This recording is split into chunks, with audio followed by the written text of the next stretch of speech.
대화의 원리 세 가지에 대해서 한번 배워볼 텐데요. 첫 번째, 공손성의 원리를 한번 학습해 보도록 하겠습니다.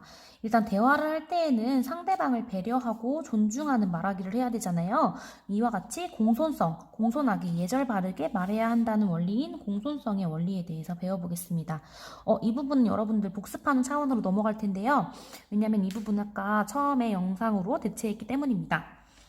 네, 첫 번째 그 경류를 한번 볼까요? 일단 상대방의 부담을 최소화하고 상대방의 이익을 최대화하는 상대를 기준으로 부담과 이익의 관점에서 파악하는 경률이 하나 있었는데요. 무슨 경률일까요? 네, 요령의 경률이겠죠? 네, 두 번째는 자신의 입장에서 보는 거예요. 자신의 입장에서 부담과 이익이 되는 표현을 최소화, 최대화하는 것. 즉, 자신에게 이익을 줄이고 부담을 조금 높이는 거죠. 그래서 그것은 우리가 무슨 원리라고 보았냐? 네, 관용의 경률입니다. 네, 세 번째는요, 비난과 칭찬의 관점에서 한번 볼 텐데요. 일단 상대방의 입장에서 상대방을 비난하지 말고 상대방을 칭찬하자. 이것은 무슨 경률이었냐? 네, 찬동의 경률이었죠. 네 번째, 자신을 칭찬을 조금 줄이고 자신을 낮추는 표현을 조금 최대화하는 것. 좀 겸손하게 표현을 해라 라는 건데요. 무슨 경률이었냐면 겸양의 경률이었습니다. 네, 마지막은요. 상대방과 나의 일치점과 차이점의 관점에서 본 건데요. 차이 나는 점을 조금 줄여야 좋겠죠? 그리고 일치하는 점을 최대화하는 경률은 서로 동의를 한다라는 관점에서 동의의 경률이 되겠습니다. 네, 아주 훌륭한 영상이 있어가지고요. 그 영상을 통해서 잘된 예랑 잘못된 예를 공손성의 원리에 입각하여 표현한 영상을 여러분들 잘 시청해 주시면 좋겠습니다. 네, 대화 원리 첫 번째, 공손성의 원리에 대해서 알아봤고, 그다음 두 번째, 순서 교대의 원리를 보겠습니다. 순서를 교대해라 말 그대로 상대방과 나와의 대화에서 순서를 잘 지켜라 라는 표현인데요. 자, 일단 정의 한번 보면 대화 참여자가 적절하게 순서를 교대해가면서 말을 주고받아야 한다는 거죠. 티키타카라고 하죠. 왔다 갔다를 잘 해야 한다는 거예요. 일단 대화 참여자는 누구와 누구로 이루어져 있는데 그들이 서로 역할을 바꾸어가면서 차례대로 말을 해야 한다는 거예요. 네, 말하는 사람 화자고요. 그것을 듣는 사람 청자겠죠. 이 두 사람이 역할을 바꾸어가면서 왔다 갔다 이야기를 해야 한다는 거예요. 그래서 화자인 사람은 듣는 사람을 잘 살펴야 되고 청자였던 사람도 내가 다시 화자가 될 수 있기 때문에 대화 순서를 잘 살필 필요가 있겠다라는 원리입니다.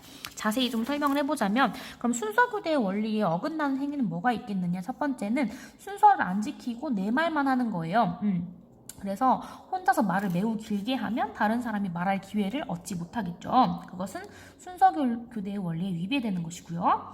혹은 다른 사람의 말을 자르는 것도 안 되고 가로채는 것도 안 돼요. 내 순서가 언제인지를 잘 보고 파악해가지고 내 순서가 될 때 정확하게 말할 타이밍을 찾고 이야기를 하는 것이 중요한 거겠죠. 또한 말을 많이 하는 것만 순서 교대의 원리에 위배되는 것이 아니라 자신이 말해야 될 순서에 아무 말도 하지 않는 것도 순서 교대의 원리에 어긋나는 것입니다. 네, 정리해보자면 자기의 말만 많이 하는 것도 안 되고요. 내가 말할 차례에 말하지 않는 것도 순서교대의 원리를 어긋나게 하는 행위라고 볼 수 있겠습니다. 네, 이렇게 두 가지 봤고요. 마지막 세 번째. 네, 세 번째는 협력의 원리예요. 협력의 원리는 뭐냐면 대화 참여자가 있는데 아까 화자랑 청자라고 했죠. 그 둘이 대화의 목적에 최대한 잘 기여해라. 그래서 서로 협력해라 라는 거잖아요. 그래서 대화의 목적, 내가 이 이야기를 왜 하고 있는지에 대해서 잘 생각해보고 그거에 맞게 잘 협력해라는 원리인데요. 자, 협력의 원리는 또 네 가지의 경률이 존재합니다. 아까 공손성의 원리에서는 5가지 경률이 있었잖아요. 그래서 듣는 사람이 요구하지 않은 정보를 불필요하게 많이 제공하지 말아라. 요즘 TMI라는 말이 있잖아요. 너무 많이 이야기를 전달하는 것은 안 되고요. 목적에 맞지 않는 것 안 되고 주제에 맞지 않는 것 안 돼요. 그래서 어떻게 협력할 수 있는지 자세히 보도록 하겠습니다. 일단 경률 4가지가 있습니다. 양의 경률, 양을 적당하게 말하라는 거죠. 질의 경률, 양만 많고 적음이 아니라 질도 중요하다라는 거고요. 관련성, 내용을 관련성 있게 말해라. 마지막 네 번째는 태도를 잘 해라 라는 건데요. 자세히 보겠습니다. 양의 경률은 필요한 만큼만 정보를 제공해야 한다. 많이 제공해서도 안 되고요. 너무 적게 제공해서도 안 돼요. 적당하게 필요한 만큼 제공하는 것이고요. 질의 경률은요. 타당한 근거가 있어야 돼요. 그리고 진실되게 거짓말을 치면 안 된다는 것이 질의 경률입니다. 세 번째는요, 관련성 있는 대화를 해라라는 거잖아요. 목적도 일치해야 되고 주제도 일치해야 된다. 엉뚱한 소리를 하면 안 되겠죠. 다음에 네 번째는요, 모호한 표현, 애매한 표현, 모호한 표현 금지예요. 중의적인 표현, 두 가지 이상으로 해석되는 표현 안 되고요. 간결하게 말해야 돼요. 너무 많이 말하면 안 되고 조리 있게 말해야 한다라는 경률이 태도의 경률입니다. 예를 한번 살펴보는 게 좋을 것 같아요. 첫 번째 예는요. 양의 경률 보겠습니다. 너 몇 살이니? 라고 물어봤을 때 17살입니다. 라고 답변한 사람이 있었고 쌤이랑 10살 차이 나니까 저는 17살이요. 라고 말하는 사람이 있었어요. 너가 몇 살인지 물었지 쌤이랑 몇 살 차이 나냐고 물어보는 게 아니잖아요. 그래서 필요한 만큼만 말하는 첫 번째 답변이 양의 경률을 지킨 사례입니다. 두 번째, 체중 얼마나 되니? 라고 물어봤더니 50kg입니다. 라고 한 사람이 있었고요. 굴면 날아갈 정도입니다. 라고 말한 사람이 있었어요. 일단 타당한 근거가 있어야 되는데 날아갈 정도로 타당한가? 날아갈 정도로 몸무게가 가볍다는 것을 표현할 수도 있겠지만 그것이 타당하다고 보기는 어렵고 그 다음에 진실성 있게 대답하라고 했죠? 거짓말하면 안 된다고 했죠. 50kg가 사실일 경우에는 이렇게 표현하는 것이 맞겠죠. 이것은 틀린 표현입니다. 세 번째는요. 잘 잤니? 라고 물어봤더니 방금 일어났습니다. 라고 답변한 사람이랑 네, 밤새 숙면했습니다. 라고 말한 사람이 있었어요. 네, 대화에서는 잘 잤는지 잠을 잘 잤는지를 물어봤는데 방금 전에 일어났어요. 라고 말한 것은 관련성이 경률에 어긋나는 거겠죠. 주제랑 관련된 걸 표현해야 돼요. 네, 밤새 숙면했습니다. 잘 잤습니다. 라고 답변하는 것이 옳겠죠. 관련성의 경률을 위반하는 것이 동문서답하는 거예요. 물어본 것이랑 일치하지 않는 불일치한 답변을 한 경우를 말합니다. 마지막 태도의 경률 보겠습니다. 점심 뭐 먹을래? 무엇을 먹을래? 라고 물어봤으면 그 무엇에 대해 답변을 해봐야 되는데 생각 좀 해보고 마음 내키는 대로요 라고 말하는 것은 모호한 표현이겠죠? 그리고 조리 있게 말하지 못한 것입니다. 근데 무엇이라고 했을 때 순대국밥 먹겠습니다 라고 표현한 것은 태도의 경률을 지킨 것이라고 보겠죠. 이렇게 답변하는 것이 좋겠다. 네, 그럼 본격적으로 학습활동 보겠습니다. 대화의 원리에 관련된 것 총 3가지 배웠었죠? 어떤 거 배웠나? 공손성의 원리 총 5가지. 그죠? 그 다음에 순서 교대의 원리, 그 다음에 협력의 원리 총 4가지를 학습했었죠. 이것이 총 대화의 원리라고 보겠습니다. 네, 대화의 원리에 어긋난 부분을 찾으라 하고 있어요. 경수야, 네 덕분에 체육대회를 수월하게 준비할 수 있었어. 고맙다. 라고 선생님이 말씀하시니까 그럼요, 저는 원래 일을 완벽하게 하거든요.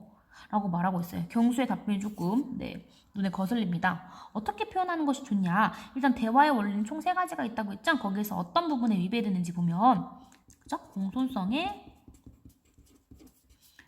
원리에 위배된 거겠죠. 공손성의 원리 중에 5가지 경률 중에 어떤 경률을 위배했냐? 기억나나요, 여러분?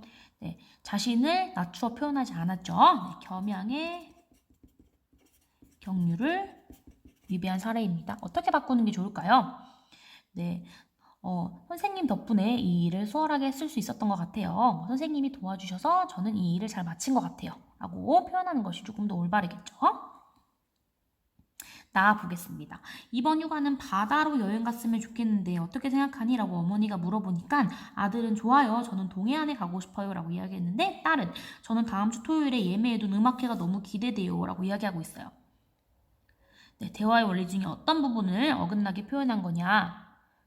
네, 협력의 원리에 어긋난 거겠죠. 협력의 원리 지금 대화의 주제나 목적이 적합하지 않은 내용을 말하고 있어요. 협력의 원리 중에 어떤 부분을 위배한 것이냐? 관련성의 경률을 위배한 거겠죠? 그래서 바다로 여행 가자고 했는데 음악회를 이야기를 하고 있으니까 주제에 벗어난 내용을 하고 있는 거예요. 그러니까 뭐 바다로 여행 갔으면 좋겠어요. 저도 이렇게 표현한다든지 혹은 바다 여행보다는 뭐 산으로 여행 가는 것이 좋을 것 같아요. 라고 표현하는 것이 적합하다라고 볼 수 있습니다. 네, 두 번째 학습활동은요. 일단 여러 상황이 나오고요. 대상들이 달랐어요. 그 대상들에게 어떻게 이러한 상황에서는 어떻게 이야기해야 되는지 보겠습니다. 여러분들 좀 비교적 쉽게 풀 수 있을 것 같습니다. 첫 번째 학습 활동인데요. 우리 똥강아지 어디 가니? 라고 할머니가 물어보니까 할머니한테 손녀가 왜 그렇게 더러운 이름으로 저를 부르시나요? 라고 성질을 내고 있어요. 이렇게. 그러니까 옛날에는 아이를 예뻐하면 귀신들이 희생한대요. 그래서 하찮은 이름으로 불렀다. 너는 귀한 손녀기 때문에 내가 그렇게 부른 거다. 라고 하니까 아 그렇군요. 라고 이해를 하고 있습니다. 네, 민주가 이와 같이 할머니의 말을 처음에는 이해하지 못했어요. 왜 그런 걸까? 보면 민주는 할머니와 뭐가 달라서 할머니의 방식, 말하기 방식을 잘 알지 못하게 된 거예요. 자, 할머니와 손녀는 어떤 차이가 나는지 보면 시옷 디귿 뭐가 다른 걸까요? 세대가 달라서 세대의 말하기 방식을 이해하지 못했다. 서로 세대 차이가 났기 때문에 말하기 방식을 이해하지 못한 거겠죠. 네, 잘 이해할 수 있을 것 같고요. 두 번째는 학교에서 선생님이 박목월의 사투리를 한번 읽어보자라고 했어요. 우리 고장에서는 오빠를 오라베라고 불렀대요. 그래서 나는 오라베를 부르면 나는 앞이 칵 막히도록 좋았다라는 내용을 학습을 했습니다. 자, 집에 와서 오라비라는 말을 배웠어요. 오라베 왔어? 라고 하니까 오라버니가 못 알아듣죠? 뭐라고? 누가 왔다고? 나를 부르는지 이해하지 못하고 있습니다. 네, 오빠가 민주의 인사말을 이해하지 못한 이유는요. 민주가 학교에서 배운 경상도 비읍 이응을 사용했는데 오빠는 그 지역의 비읍 이응을 잘 모른다라고 했습니다. 네, 지역에서 사용하는 것을 우리가 무엇이라고 부르냐? 사투리라고도 하죠. 자, 경상도 방언을 사용했는데 오빠는 그 지역의 방언을 제대로 이해하지 못한 것 같아요. 그래서 두 사람의 의사소통에 차이가 났다. 네, 여러 가지 지역들이 있잖아요. 그 지역들 사이에서는 무수히 많은 방언들이 있기 때문에 우리가 그 방언 내 혼란을 방지하기 위해 표준어를 따로 만들고 있잖아요. 그 표준어에 맞게 이야기할 때는 문제가 없지만 방언을 사용했을 때는 이해하지 못할 경우가 있다. 이해할 수 있겠습니다. 네, 세 번째 상황 보겠습니다. TV에서요. 지방이 적은 고기일 경우 라딩을 하여 지방을 넣어서 브레이징 하면 됩니다. 라고 이야기하고 있는데요. 무슨 말인지 모르겠어요. 네, 이와 같은 상황은 어떤 상황이냐. 민주가 요리사의 말을 이해하지 못한 이유 저도 이해 못했는데요. 밑에 자막으로 처리가 되어 있잖아요. 요리사가 자신이 속한 분야에 무슨 용어를 사용하고 있기 때문에 이해를 못했어요. 민주는 요리 분야에 무슨 지식이 적기 때문에 이런 용어를 이해하는데 어려움이 있다.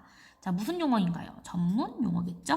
그래서 전문 지식이 부족하기 때문에 이러한 따로 주석을 달아서 이야기해줘야만이 이해할 수 있겠다. 자, 여러 가지 사람들은 여러 가지 직업을 가지고 있고 여러 가지 계층으로 나뉘어져 있잖아요. 그럴 때 사용하는 전문적인 용어들이 다르기 때문에 혼란이 올 수가 있겠다. 그래서 그런 것들을 잘 배려해서 이야기해야 한다는 것이 주제입니다. 자, 세 가지 정리해보면 이렇게 될 것 같아요, 여러분. 아까 할머니와 손녀의 대화, 그죠? 네. 젊은 층과 노년층의 대화가 서로 다를 수 있고요. 지역, 우리 지역에는 네, 예를 들면 북한이 있고요, 남한이 있고요, 뭐 제주도도 있고요. 남한에서도 경기도, 뭐 전라도, 경상도 이렇게 지역이 세분화되어 있잖아요. 굉장히 지역의 특색이 다른 말들이 많이 있습니다. 이해하기 매우 어렵고요. 네, 직업의 특성이 반영된 말, 예를 들면 의사 있고요, 예를 들면 변호사 있고요, 뭐 검사 있고요. 그 다음 요리사도 있고요. 이렇게 자기의 직업에 따라서 쓰는 용어들이 굉장히 전문화되어 있기 때문에 이해하기 어렵습니다. 여기에서 댓글 과제 나갑니다. 여러분들이 이 세 가지 세대, 지역, 직업의 특성이 반영된 말을 한번 찾아보고요. 각각 이러한 직업과 지역과 세대의 말을 사용했을 때 어떤 효과가 있는지 한번 이야기해보면 좋을 것 같아요. 네, 세대의 특성이 반영된 말을 쓰면 얻는 효과, 지역이 특성된 말을 쓰면 얻는 효과, 그 다음에 직업의 특성이 들어간 말을 사용했을 때의 효과를 각각 정리해가지고 세 가지. 네, 굉장히 이번에는 양이 많을 텐데요. 네, 마지막을 향해 달려가고 있기 때문에 한번 열심히 작성해보면 좋겠습니다.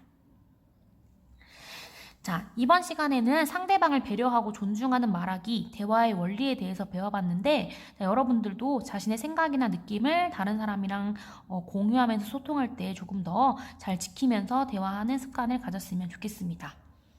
오늘 여기까지 하겠습니다. 여러분 수고했어요.